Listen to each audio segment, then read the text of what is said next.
ज्योतिर्लिंग महाकालेश्वर की कथा।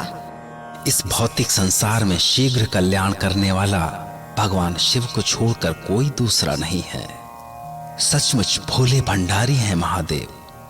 यहाँ तक कि साधना करने वाला कोई बालक हो या वृद्ध, भगवान शिव उनमें कोई भेदभाव नहीं करते। ऐसे ही 12 ज्योतिर्लिंगों में एक ज्योतिर्लिंग है महाकालेश्वर।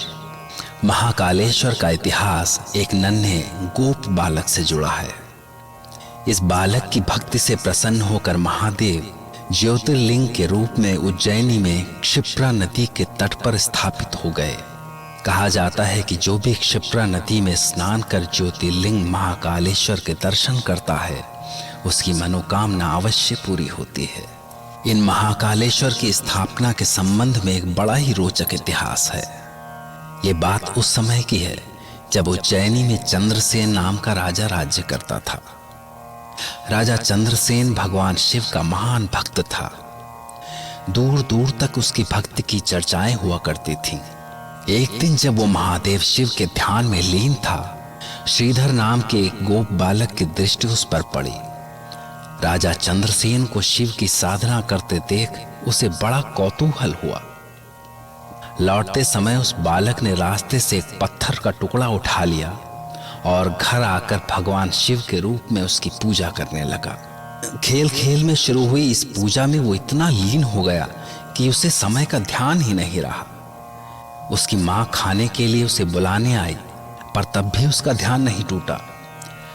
माँ के बहुत कोशिश करने पर भी जब श्रीधर का ध्यान भंग नहीं हुआ, तो माँ ने गुस्से में पत्थर का वो टुकड़ा उठाकर फेंक दिया और बालक को खींचते हुए ले जाने लगी। इस पर बालक रोने लगा।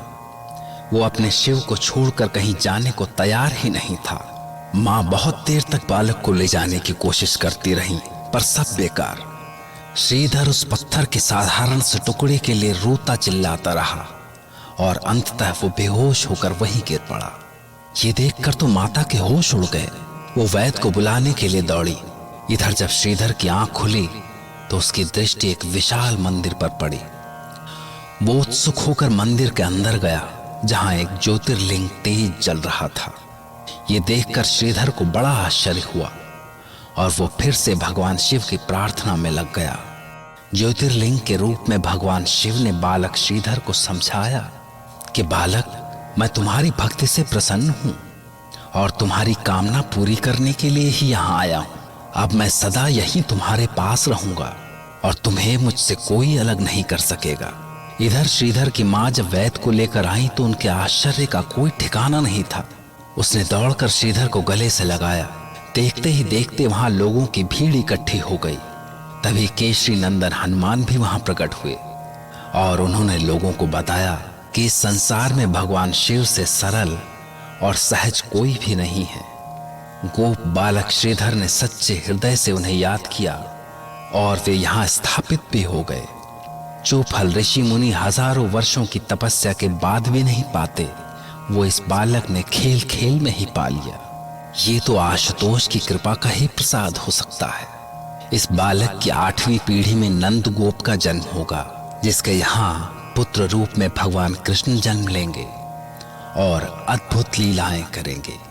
महाकालेश्वर के विषय में मान्यता है कि उनके भक्तों में मृत्यु का भय सदा के लिए समाप्त हो जाता है और ज्योतिर्लिंग के दर्शन करने से अभयदान मिलता है।